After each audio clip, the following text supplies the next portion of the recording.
Time now for CURES, and this is going to be one you want to share, you're going to bookmark, you want to listen to it, and I've got even a deeper dive coming up on the CURES streaming show and podcast. But there's so much conflicting information about how women can feel and look their best in midlife. And we're talking about anyone really post 40, everything starts to change. Yeah, I'm excited to get to this. Two women are on a mission to help women master the midlife mayhem, based on both clinical and personal experience. Maria Claps and Kristen Johnson.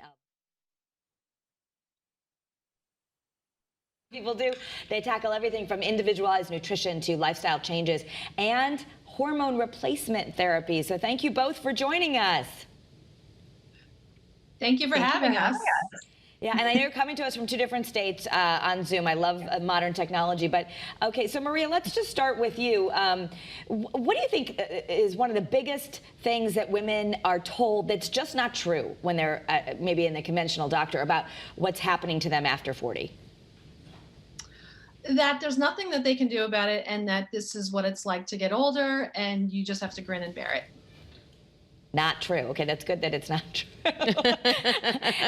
and Kristen, you guys talk a lot about hormone replacement therapy, and I know that's been a little bit controversial with people thinking they can't have it. They don't. I know Renee has a lot of questions. I do. In general, like, what's the deal? Are we just really misinformed and we don't know how to do this right?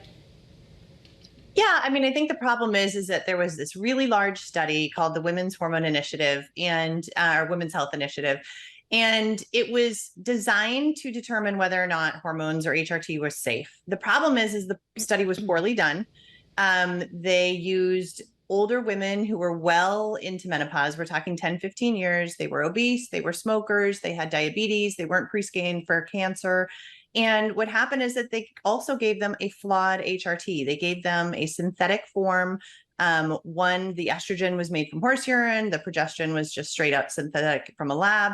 And it didn't go well for these women, unfortunately, in the study. And so there was incidence of cancer and raised heart disease risk and whatnot. And they completely stopped it, pulled HRT from the market, told all women, HRT is bad, it's unsafe, it causes cancer, it doesn't work, it's not for you. And that's pretty much been what's taught in medical school for the last 20 years.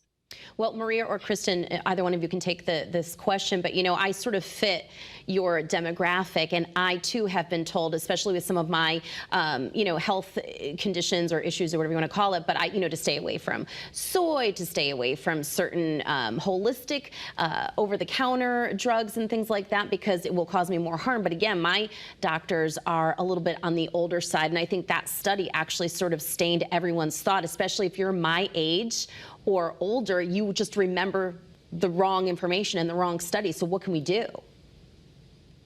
Well, you can absolutely learn about HRT, and unfortunately, you might have to bring some information to your doctor, and that's because the WHI that Kristen spoke of was reanalyzed, I believe it was 2 years ago in 2020.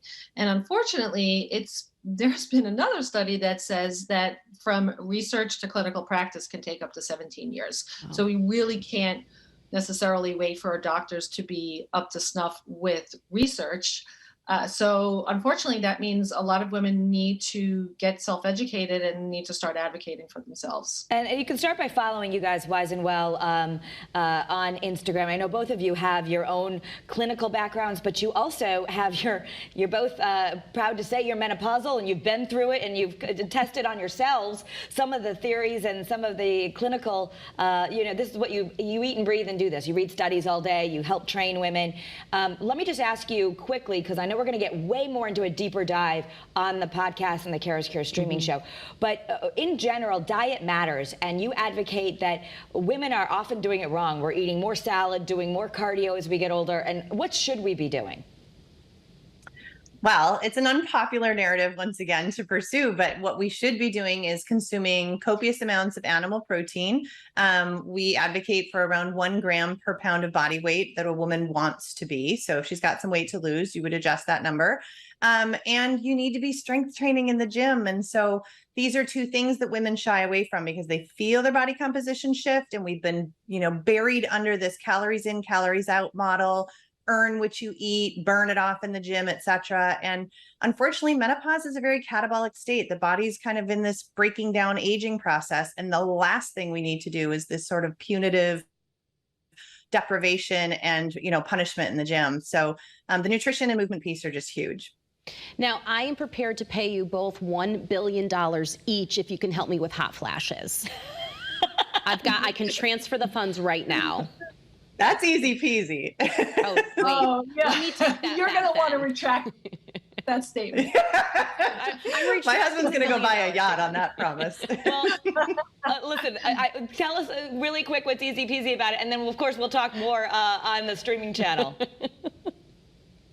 Well, you Well, need estrogen at the end of the day. Yeah. And hot flashes possibly portend a bigger problem with cardiovascular health. So it's definitely something that you want to pay attention to. All right. okay. So what kind of estrogen, how we do all this, there's so much information. I know that's why you train women. Really, your courses are not done in one day, but you can really advocate and learn a lot. We're going to learn a lot more on CURES. I encourage you to watch on WFSB Plus. You can also listen later on the CURES podcast. Download Apple, Spotify, wherever you listen.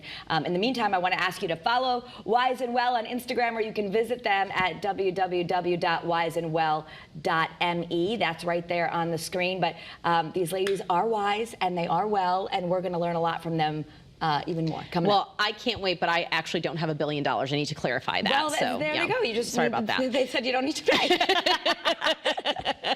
All right, still